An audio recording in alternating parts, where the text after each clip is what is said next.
folks who are in the Zoom audience, if you will type in your questions.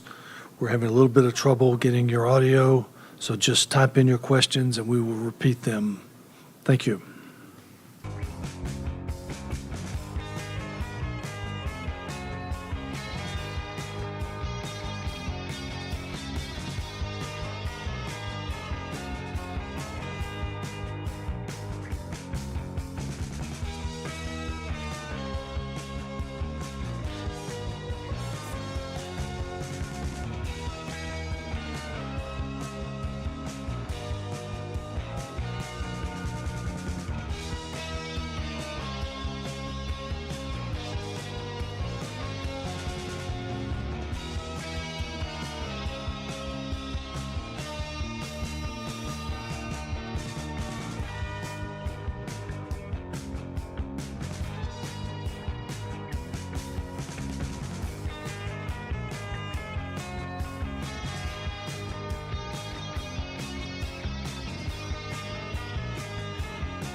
Good evening. We want to thank everyone for joining us here for the quarterfinal post-game press conference of the 2025 CUSA Basketball Championships. We're joined by Louisiana Tech head coach Talvin Hester, as well as junior guards Al Green and Sean Newman. We'll make sure the attending media here in Huntsville can ask their questions first.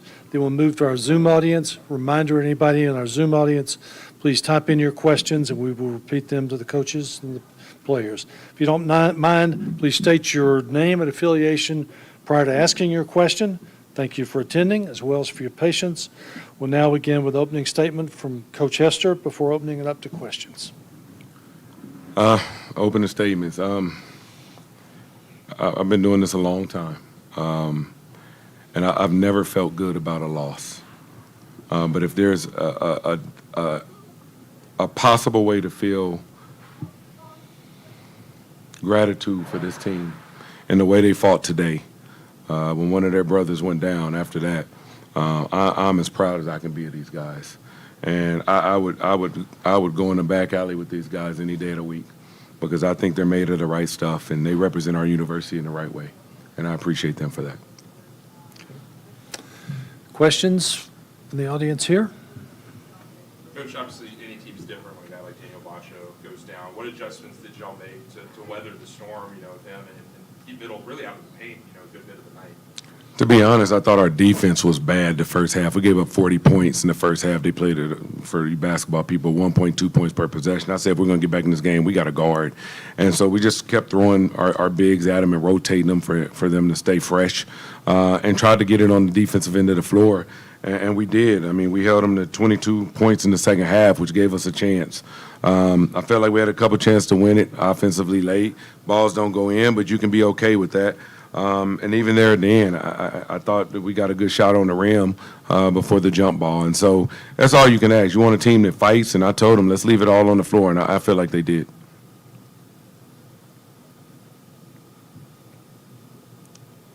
Just the players' perspective on the game tonight. Each of you guys will address this. You got it. I feel like this game. I feel like we started off like before Bacho got out. Like Coach said, our defense was a little sluggish and stuff, but the second half we had to step it up for our brother Bacho, like Coach said, and we just kept fighting. You know, like all year it's just fight, fight, fight. That's been the message, and I feel like that's just what we had to do, and we showed that as much as we could. Shots weren't falling. We went. Where do you go from three? 1 for 15. 1 for 15. Like when shots don't fall, you got to attack, and that's just a part of the fight. So I mean, I feel like that's what we did, and other than the defensive end, I mean, yeah, you just got to fight. We just kept fighting all game. For me, coming into tournament games are always tough. Neutral sites, unfamiliar rims. Things could go a multitude of ways. But I think we fought, like Al said and my coach said. Bacho went down, and you have guys foul out, and so we just subbing, and everybody's fighting, and nobody's letting us down. I feel like Coach said, it was a good way to go out because everybody fought. So I'm just proud of my guys for fighting, went into double overtime, and it's just tough loss. Coach, we have a question from the chat room from Matt Bellinson from the Ruston Daily Leader. He asks, how much did Daniel try to give you guys in this game, and how will you remember his time at Tech? No, he tried to go back in the second half, and I looked at him with about 15, 14 minutes left, and he said, I can't go, Coach. And I'll be honest, even when he went out, I think we had our chances. He'll be remembered as one of the better big men we've had in a long time. He left it all on the floor. I hope he's looked at to a lot of guys to go where you're celebrated and not tolerated, because he chose Louisiana Tech over a lot of schools, and we loved him up. Our community loved him up. Our university loved him up. And I feel like he had a really good career here, and I'm proud of him for that. And I'm thankful that he chose to stay in a society and in a time that commitment doesn't mean a lot. And so he chose to stay with us and fight out his senior year, and I appreciate him for that. Okay. Any more questions in the room? Sean, on the three-point line, did you feel like Middle was doing anything to run y'all off there and make those shots stop, or was it just a matter of shots not falling tonight? Shots just weren't falling. I think to help him with that, I think you can tell we're one of the better free throw shooting teams in the league, and today we shot 53%. That's uncharacteristic. I think we shoot 75, 76 from the line on the year. If we can just get some of those to go down, then it's a different basketball game. Any more questions from the room? Matt, anything from you? I believe that's it, gentlemen. Thank you for guys coming so in. much. Thank you.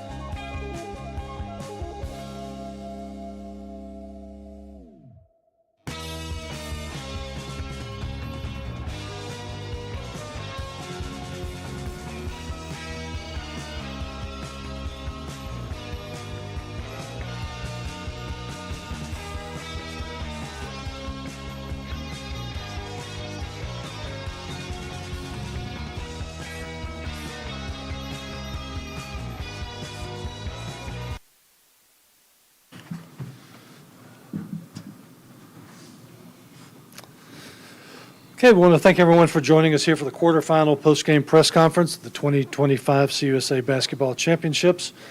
We're joined now by Middle Tennessee coach Nick McDevitt, by senior guard Jalen Counter, and by senior guard Justin Porter. We'll ask the attending media here to ask your questions first, and we'll move to our Zoom audience. Ask that you, if you don't mind, please state your name and affiliation prior to asking your question. Thanks for attending. Thanks for your patience. We'll now begin with an opening statement from the coach before opening up to questions. Thanks for still being up late.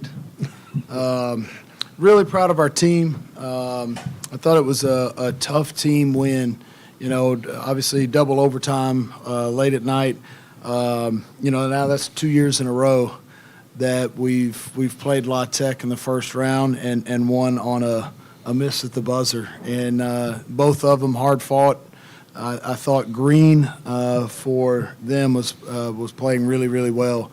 I was just happy with the way our guys kept believing we were going to win the game. You know, the talk in the huddles, the execution of big moments was enough to win the game. You know, there were times where that part of it wasn't the prettiest, really, for either team, but you could see how both teams were really battling.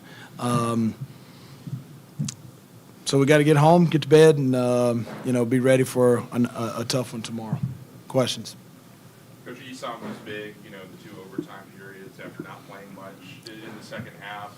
What led to him, you know, sitting so long in that second half stretch and then, you know, getting the nod, you know, sort of late in the game? Yeah, you know, once you know they were a little small inside, we decided, you know, we needed offense on that end. That's not to say Chris isn't offense, but we felt like we could score inside. Hopefully, his foul trouble tonight means he's rested for tomorrow. I mean, he only played 18 minutes tonight, so with such a quick turnaround, hopefully the big fella's ready to go. Y'all are a veteran team, have a lot of guys who've been in these situations before. It's the 4th straight year y'all made the conference semifinals. How big is that in, you know, double overtime games like this? Yeah, I think, you know, this time of year you got to know what each possession, each game, each segment's all about. You know, they're contested. Each rebound's contested. A catch on the wing is contested. You know, you can just feel the intensity in the building, and having veteran players that's been in that moment, it matters. You know, we got an older group, and we were able to execute even there down the stretch of the double overtime, you know, with fewer timeouts, got 2 big stops with no timeouts there at the end. Talk about how this veteran group, to speak of, handled really the mental anguish from Yeah. game one, celebrating, and then turning around and having to play 2 I think that's a great point. That's a great point. You know, all of a sudden, JB makes the shot in the corner, and all of our players thought the game's over. You know, we've won it in dramatic fashion, and coming from our captain, and then all of a sudden, not only did you not win it, the game ain't over yet. They've got the ball with a second to go, and so to come out and not be deflated in that next overtime was really big. You know, and I think that's when your maturity matters, is stuff like that. But I think that's a great point. Justin, you really got going in the first half, particularly going downhill. You talked going into this tournament about getting back to being yourself. How big a confidence boost was that for you? You know, being able to see some shots go down early. Oh, it felt good. I know it took a relief off my teammates. They knew I was locked in and ready to go, so that was a good feeling. Jalen, for you, this, I think, 2-point net. you know, obviously your first Conference USA tournament game. What was it like for you in that environment out there, you know, feeling the intensity of sort of this league for the first time in postseason play? Oh, no, it was fun. That's my first, quarterfinal in my college career, so it was definitely fun. I mean, I just enjoyed playing with these guys. Shout out to our fans that came down. We had a really great crowd, and we appreciate them for staying up late because I'm tired, and I know they're tired for sure. But, no, we appreciate them, man. It was a hard-fought win. Real hard-fought win. Coach, as we talked about earlier, you saw him getting into foul trouble early. Chris and Christian had to step up and kind of fill that role. How important were those early games in conference play Yeah, I thought those two, those were the first two we pointed out in the locker room when we got in there. You know, Eson played 2 minutes and had to sit for the rest of the first half. And you're playing Chris and Christian for the rest of the first half, and we go into halftime with a 9-point lead. And I thought those two guys were really good. I thought Chris Loof made some big plays tonight. He was really good for us. Other questions from the room? Anything from the Zoom audience? Yes, sir. How much sleep y'all possibly get tonight? Yeah, We just it's re- going to get back and get to bed. Yeah. Get back, get to bed. We old, so we got to get back to the crib. Yeah, for sure. Thank y'all. All right, we'll let y'all Appreciate do y'all. that. Congratulations. Thanks, guys.